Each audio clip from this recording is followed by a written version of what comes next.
আসসালামু আলাইকুম প্রিয় ভিউয়ার্স, আমি যে ভিডিওটি আপনাদের জন্য নিয়ে এসেছি, ভিডিওতে আপনারা একটা ফল দেখতে পাচ্ছেন। তো এই ফলটা আমরা কম বেশি সবাই চিনি এবং এই ফলের যে আশ্চর্য দিক আছে সেটা শুনলে আপনারা সত্যি অবাক হয়ে যাবেন। তো ভিডিওটি না টেনে একটু কষ্ট করে সম্পূর্ণ ভিডিওটি দেখার চেষ্টা করুন এবং জেনে নিন এই ফলটি আমাদের এত পরিচিত হওয়া সত্ত্বেও কিভাবে আমরা এই ফলটিকে চিনতে পারি না।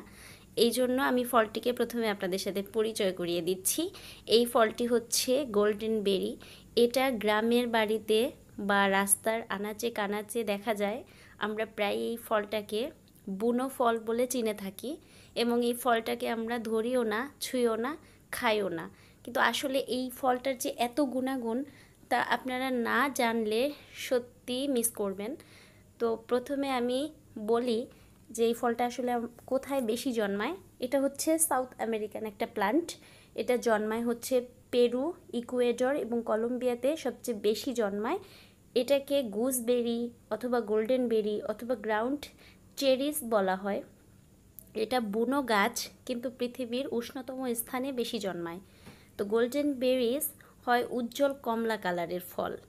এটা প্রথমে কিন্তু কাঁচা অবস্থায় থাকে, এরপরে হচ্ছে এটা আস্তে আস্তে পেকে যায় এবং খুব কমলা কালারের হয়ে যায়। এটা দেখতে ছোট টমেটোর মতো, যা একটা পাতলা টিস্যুর মতো আবরণ থাকে এবং এই আবরণটা পুরা টমেটোকে আটকে রাখে। কিন্তু এই আবরণটা আসলে খাওয়া যায় না। এই আবরণটার নাম ইংরেজিতে বলা হয় ক্যালিক্স, যা খাবার পূর্বে ফেলে দিতে হয়। এটা হচ্ছে আবরণ। আপনারা দেখছেন এই আবরণটা কিন্তু ফেলে দিতে হয় খাবার পূর্বে। এটা অনেক ছোট একটি চেরি টমেটোস বা অনেক মিষ্টি হয়। এই ফলটা একটা ভিন্নধর্মী স্বাদের, অনেকটা আম আর আনারসের স্বাদ মিশ্রিত এবং খুব মিষ্টি হয়।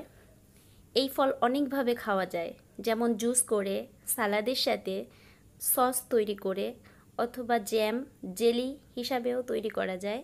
আবার আপনারা চাইলে এটা ডেজার্ট হিসাবেও খেতে পারেন।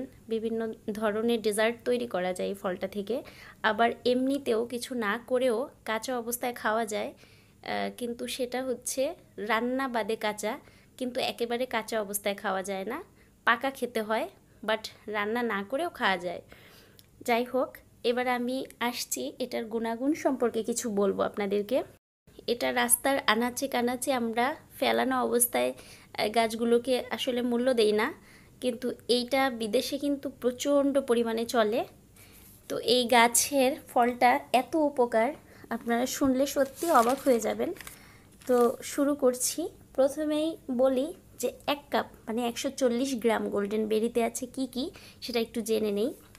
ক্যালোরিজ আছে 74%, কার্বস আছে 15.7 গ্রামস, ফাইবার আছে 6 গ্রামস, প্রোটিন আছে 2.7 গ্রাম, ফ্যাট আছে 1 গ্রাম, vitamin C 21% for women and 17% for men, thiamine আছে 14% women and 13% for men, riboflavin আছে 5%, নিয়াসিন আছে 28%, ভিটামিন এ আছে 7%, আয়রন আছে 8% এবং ফসফরাস আছে 8%।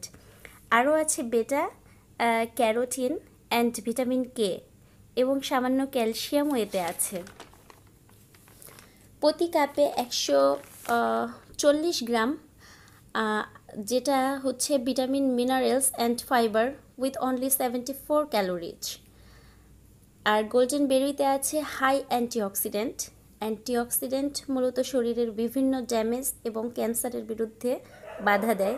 এটা মহিলাদের ব্রেস্ট ক্যান্সার এবং কলন ক্যান্সার সেলগুলোকে ধ্বংস করে দেয়। এটা কাজ করে তখনই যখন ফলটা পেকে যায়। এটা খেলে ক্যান্সারের হাত থেকে রক্ষা পাওয়া যায়। তাছাড়া টেস্টিওপেস্টাইটিসের ক্ষেত্রে অনেক ভূমিকা রাখে। এটা মানবদেহের ইমিউনিটি সিস্টেমকে সাহায্য করে, মানবদেহের সেলগুলো সুরক্ষিত রাখে এবং হাড় ভালো রাখে, হাড়কে মজবুত করে। আরও আছে, এত অস্থির হবেন না, একটু ধৈর্য ধরে দেখুন। যারা ওজন কমাতে চাচ্ছেন এটা অবশ্যই তারা খাবেন। এটা খেলে অন্ধত্ব দূর হয় এবং চোখের বিভিন্ন রোগ কিন্তু সেরে যায়। এটা ডায়াবেটিসের সমস্যা আস্তে আস্তে দূর করে ফেলে। তবে হ্যাঁ, এটা একটা সাইড ইফেক্টও আছে। সাইড ইফেক্টটা হচ্ছে এটা যদি আপনারা কাঁচা অবস্থায় খান তাহলে পয়জনের মতো কাজ করবে শরীরে। অবশ্যই এটা পাকার পরে খেতে হয়। আর এটা অপরিপক্ক অবস্থায় সোলানাইন বহন করে, যেটা একটা টক্সিন বা বিষাক্ত ভেজিটেবল যেমন আলু বা টমেটোতে থাকে কাঁচা অবস্থায়। তো কখনোই এগুলো কাঁচা খাওয়া ঠিক নয়। আর এটা তো কাঁচা খাওয়াই যাবে না, এটা পাকলে পরে খেতে হয়। পাকলে সর্বোচ্চ ভিটামিনগুলো কিন্তু এর ভিতরে আছে। আর গোল্ডেন বেরিজ অবশ্যই পাকলে আপনারা খাবেন, কাঁচা তো খাওয়া তেমন মজাও পাবেন না, তাছাড়া এটা কাঁচা অবস্থায় ক্ষতিই করে। আর এটা আপনারা পাবেন হচ্ছে অনলাইনে অর্ডার করতে পারেন, বা বিদেশে যারা থাকেন, যারা আমার ভিডিওটি বিদেশ থেকে দেখছেন, তারা বিভিন্ন বড় বড় শপিং মলে খোঁজ করলে পাবেন, অথবা যে কোনো গ্রোসারির দোকানেও আপনারা এটা পেতে পারেন। সত্যি গোল্ডেন বেরিজ একটা অনেক উপকারী জিনিস। এটা রাস্তার পাশে আমরা যখন হাঁটাচলা করি তখন কিন্তু এই গোল্ডেন বেরিজের গাছ দেখতে পাই, বাট আমরা সেইভাবে এটাকে মূল্য দেই না, মূল্যায়ন করি না। তবে এটা শরীরের জন্য খুবই খুবই উপকারী। এটা আপনারা যদি খোঁজ করে পান, আপনাদের আশেপাশে যদি থেকে থাকে বা কোনো নার্সারিতে থাকতে পারে, তাহলে এই গাছগুলো বাসায় লাগাতে পারেন। এটা আগাছা বললেও এটা কিন্তু অরিজিনালি আগাছা নয়। এটাকে অনেকে অনেক নামে চিনে, বিদেশে এর কদর অনেক, যদিও বাংলাদেশে এটা আমরা কদর করছি না। The golden berries add a unique flavor to almost any dish or snacks. আপনারা এটাকে কিন্তু অনেক ধরনের ডিশে ব্যবহার করতে পারেন। এটা খুব সুন্দর একটা ফ্লেভার।